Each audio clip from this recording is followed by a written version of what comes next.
हम तो दिल्ली के सांसद भी हैं और हमें लोगों के स्वास्थ्य का पूरा ध्यान रखना है, लेकिन मुझे लगता है कि सबसे बड़ा निदान तो यहाँ हो रहा है गुरुजी के दरबार। ये दुर्गा माँ कर रही है, यहाँ नहीं हो रहा, दुर्गा माँ की ये विज्ञान है। तो दुर्गा माँ का जो पाठ है वो आपने छोड़ना नहीं, वो करते रहना है। और ये दुर्गा माँ की कृपा है, सभी बोलेंगे दुर्गा माँ की। उस दिन तो मैंने एक और चीज़ देखी ना गुरुजी, मैं गुरुजी के घर पे गया मिलने आवास पर, तो मैं बाहर देखा कि कुछ लोग बैठे हैं, कोई मुझे ले जाके बिठाने लगा, कोई पानी ला के पिलाने लगा, फिर कोई पूछ रहा है खाना खाओगे। तो मैं सोचा कि लगता है यहाँ काम करने वाले बहुत लोग हैं गुरुजी के यहाँ। तो जब गुरुजी से भेंट हुई तो दीदी भी थी, तो मैंने पूछा कि गुरुजी ये सारे लोग स्टाफ हैं? तो गुरुजी हंसे, बोले नहीं तिवारी जी ये स्टाफ नहीं है, आप खुद पूछे इनसे कौन है। तो फिर मैंने बाद में पूछा, वो करीब 150-200 लोग थे और मैं पहुंचा भी था रात के लगभग 11:30 बजे। अच्छा। हाँ, तो मुझे पता चला वो लोग हैं जो गुरुजी के इलाज से ठीक हो गए हैं और स्वयं से अपना श्रमदान करने आते हैं वहां पे। ये दुर्गा माँ का है। एक तो गुरुजी पे नहीं जाना, ये जल में आपको बताऊंगा क्या क्या करना है, कैसे कैसे मिलते हैं, कहाँ से क्या करना होता है। ये हमारे सनातन धर्म की एक महादेन है, ये भगवान शिव का वरदान है। इसे सारी दुनिया, इसी से जो माँ दुर्गा स्वयं अपने मुख से बोल रही है।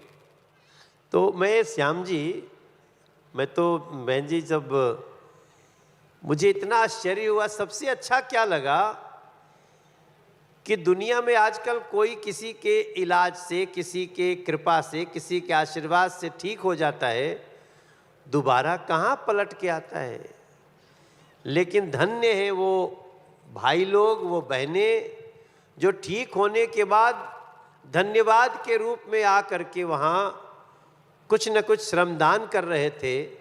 तो मेरा विश्वास बढ़ता है कि अच्छा करने वालों के साथ हमेशा दुनिया खड़ा रहती है, ऐसा मेरा विश्वास बढ़ रहा है। और गुरुजी ये तो समागम अभी तो बहुत देर तक चलेगा और मुझे आज फिर से कुछ जो ये अभी आकर के जो बहनें बोल रही हैं,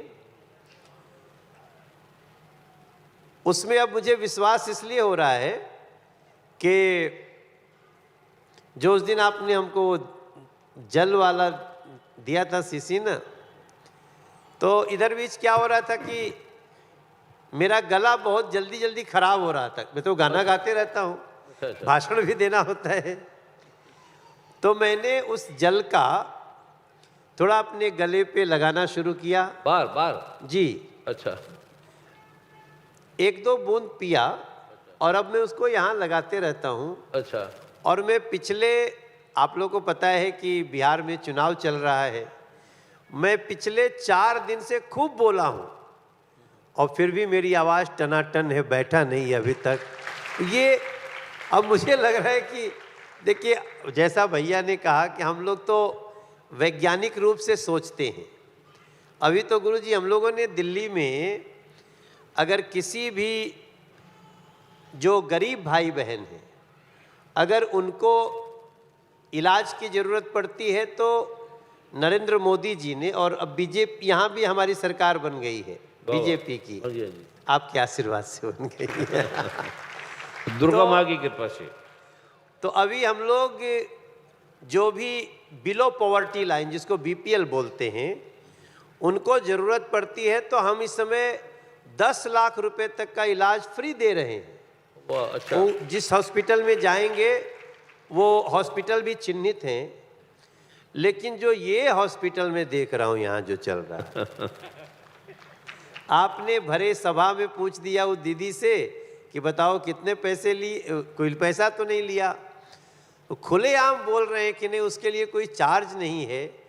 आप जो सेवा कर रहे हैं गुरुजी, ऐसे ही नहीं भगवती किसी के ऊपर कृपा करती है। तो अमेरिका हमसे कहता है कि ये आप ये बता दो, हम दुनिया के सबसे अमीर बन जाएंगे, सारी दुनिया की।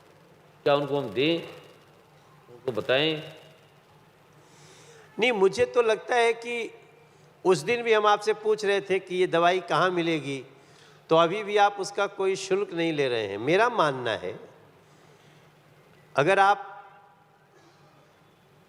इस पद्धति से इसका एक आविष्कार बोलेंगे हम, ये आदिकाल से चलता आ रहा है, हैं?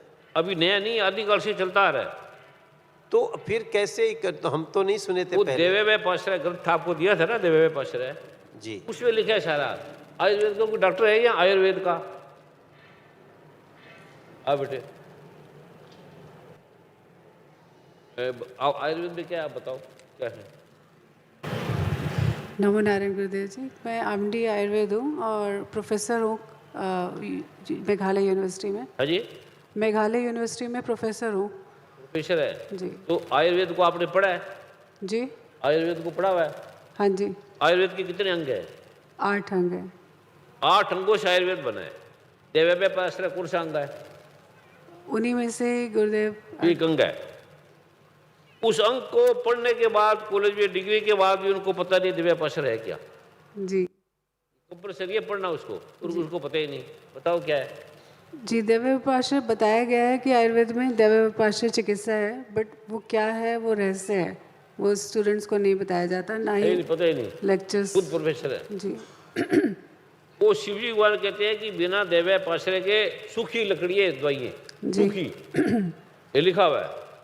और उसके बाद भी ये नहीं जानते, प्रोफेसरों को भी नहीं पता। जी यूनिवर्सिटी की हेड है ये, जी ठीक है बैठे। और कोई आयुर्वेद को तो बताए, किसी को नहीं पता। अक्षर है तो भारत सरकार में आप प्रधानमंत्री जी से प्रार्थना करें कि जो आयुर्वेद का जो विभाग है, इसमें 8 अंग है, तो 8 अंग तो पढ़ाओ। नहीं, वो तो करना शुरू किया है गुरुजी। अभी हम लोगों ने जैसे एम्स है, हाँ हाँ, वैसा ही हम लोगों ने all India institute of Ayurveda शुरू किया है अब वो उसको भी नहीं पता, कालका जी में। नहीं पता। अच्छा, वो हो सकता है। तो अब आप देव उनसे पूछोगे क्या देवे पाश्रय का ज्ञान है? बस मेरा तो एक प्रार्थना होगा कि आप अपनी साधना के अनुभवों को, साधारण नहीं, विज्ञान है, दुर्गा विज्ञान। माता। हाँ, कोई तपस्या नहीं करनी, कोई मंत्र नहीं जपना। मैं एक दिन अपने जो all India institute of Ayurveda है सबको ले उनके लोगों को आपसे मिलाता हूँ। आयुर्वेद मेडिकल के हेड है डॉक्टर ओबराय जी, तो सबको लाओ डॉक्टर को, उनको फिर मैं ये बताएंगे। करूँगा। हो सकता है हम किसी बड़े निदान के लिए हम एक हमारा गिलहरी प्रयास सफल हो जाए, बहुत सुंदर है, तो बहुत इसका सुंदर। भी प्रयास करेंगे। बहुत सुंदर।